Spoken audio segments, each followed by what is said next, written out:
Hi there. Welcome back to American Lingo Academy.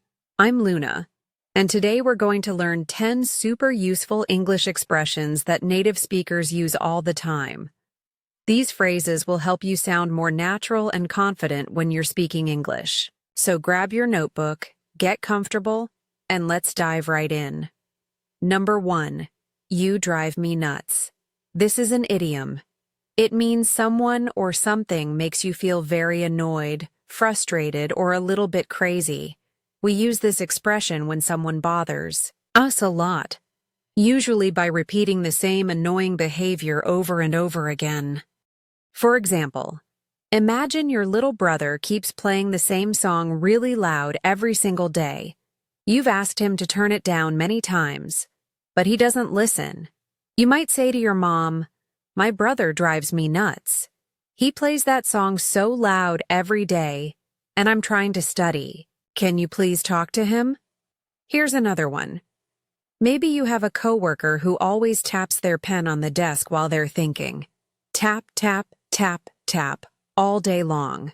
After a few weeks, you might tell your friend at lunch, "I like Sarah, but she drives me nuts with that pen tapping. I can barely focus on my work anymore." Number 2. She's out of my league. This is a phrase. It means you think someone is too good for you, especially in a romantic way. Maybe they're more attractive, more successful, smarter, or more popular than you are. When you say someone is out of your league, you feel like you don't have a chance with them. For example, let's say there's a really beautiful woman who works at the coffee shop you go to every morning. She's smart, funny, and kind to everyone. Your friend notices you looking at her and says, "Why don't you ask her out?" But you feel nervous and you say, "No way, man. She's out of my league. Look at her. She's amazing. I don't think she'd ever be interested in someone like me." Here's another one. Imagine your friend just started at a new company and there's a guy in the office who went to Harvard, speaks 4 languages, and looks like a movie star. She tells you she thinks he's really attractive, but then she laughs and says, "But honestly, he's out of my league. I'm not even going to try." Number 3. Every man for himself. This is an idiom. It means everyone should take care of themselves and not worry about helping others. It's used in situations where things are chaotic or competitive. It sounds a bit selfish, but it's usually said in a joking way. Even though it says man, we use it for everyone. For example, imagine you're at a big sale at a store on Black Friday. There are hundreds of people trying to grab discounted TVs and laptops. The doors open and everyone rushes inside, pushing and running in different directions. Your friend shouts to you over the noise, "It's every man for himself. Good luck." What he means is, we can't help each other right now. Just grab what you need and try to survive the crowd. Here's another one. Maybe you're playing a game with your friends, something like a treasure hunt or a race. Suddenly someone changes the rules and says there's only 1 prize instead of 3. Everyone starts running faster. Someone yells, "Okay, everyone, it's every man for himself now." That means no more teamwork. Everyone is competing alone. Number 4. Wild goose chase. This is an idiom. It means a useless search or a frustrating attempt to find something that doesn't exist or can't be found. When someone sends you on a wild goose chase, you waste a lot of time and energy looking for something, but in the end, you find nothing. For example, let's say your boss asks you to find an old report from 5 years ago. You spend 3 hours looking through files, asking coworkers, and searching the computer system. Finally, another coworker tells you that report was never finished and doesn't actually exist.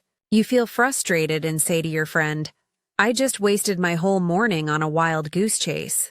That report doesn't even exist, and nobody told me." Here's another one. Imagine you're trying to buy a specific toy for your nephew's birthday. You call 5 different stores and drive all over town because each store tells you they have it. But when you get there, they're always sold out. After 4 hours of driving, you tell your partner, "That was a total wild goose chase. Nobody actually had the toy." Number 5. What's the beef? This is a slang question. It means what's the problem, what's your complaint, or why are you angry? Beef in this context doesn't mean the meat. It means conflict or disagreement between people. It's casual and often used between friends.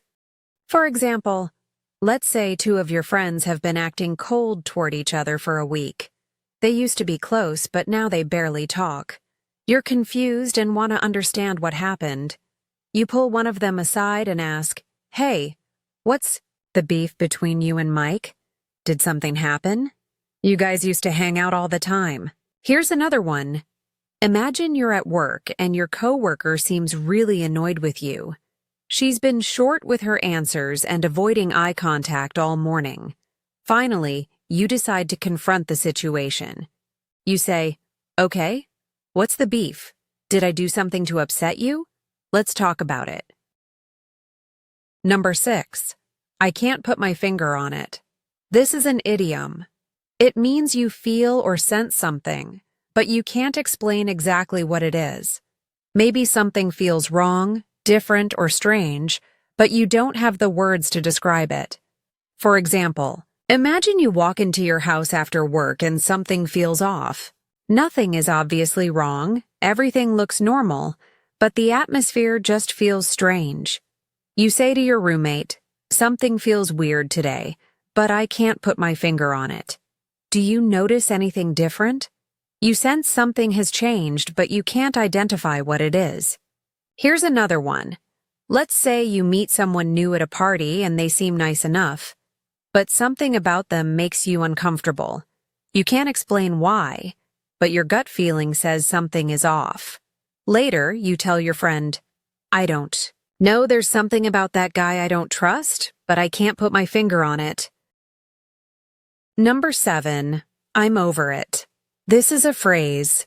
It means you're done with something, you don't care about it anymore, or you've moved past it emotionally. Maybe you were upset before, but now you've let it go. It can also mean you're tired of something and you don't want to deal with it any longer. For example, imagine your ex-boyfriend keeps texting you, trying to get back together. At first, it made you sad and confused, but after a few months, you've moved on with your life. When your friend asks if you still think about him, you say confidently, "Honestly, I'm over it. I don't even care anymore. He can text me all he wants, it doesn't affect me." Here's another one. Maybe there's a new restaurant in your neighborhood that everyone loves. You tried it once and the service was terrible. Your friends keep suggesting you go back. Finally, you say, "No thanks. I'm over it. I'm not going back there. I'd rather try somewhere new." Number 8. Brown nose. This is slang and it can be used as a verb or a noun. It means to flatter someone in authority, like a boss or teacher, in an excessive way to gain their favor or get special treatment. A brown noser constantly compliments people in power, not because they mean it, but because they want something. It's considered negative behavior. For example, imagine there's a guy in your office who always brings the boss coffee, laughs at all her jokes even when they're not funny, and constantly tells her how brilliant she is. Everyone knows he's just trying to get a promotion. During lunch, someone says, "I can't stand how much Tom Brown noses the boss. It's so obvious and embarrassing." Here's another one. Let's say you're in college and there's a student who always sits in the front row, raises her hand for every question, and stays after class to chat with the professor. Other students notice this pattern. One classmate whispers to you, "She's such a brown noser. She's just trying to get a better grade." Number 9. She's very thorough. This is a simple sentence describing someone's quality. Thorough means someone is very careful, detailed, and complete in their work. When someone is thorough, they pay attention to every small detail. This is usually a very positive compliment. For example, imagine you hired someone to clean your house. When she finishes, you're amazed. She didn't just vacuum the obvious places. She cleaned inside the cabinets, wiped down the baseboards, and even cleaned the ceiling fans. You call your sister and say, "The woman who cleaned my house today was incredible. She's very thorough. I'm definitely hiring her again." Here's another one. Maybe you're working on a project at work and you ask a coworker to review your presentation. She spends 2 hours going through every slide, checking facts, and fixing typos. When she hands it back, you say, "Thank you so much. You're very thorough. I really appreciate." Number 10. Don't get me wrong. This is a phrase. It means you're about to say something that might sound negative, but you want to make it clear that you don't mean it in a completely bad way. You use this phrase to soften your message and prevent misunderstanding. For example, imagine your friend just showed you her new haircut and asks what you think. You don't love it, but you don't want to hurt her feelings. You might say, "Don't get me wrong, the color is beautiful and it looks healthy, but I think the length doesn't really suit your face shape." Maybe you could ask the stylist to adjust it a little. Here's another one. Let's say your coworkers are talking about the new manager. Someone asks what you think of him. You say, "Don't get me wrong. He's a nice guy, and he's very smart, but I think his communication style is a bit confusing." And that's it for today's lesson. Thank you so much for watching, and I'll see you tomorrow.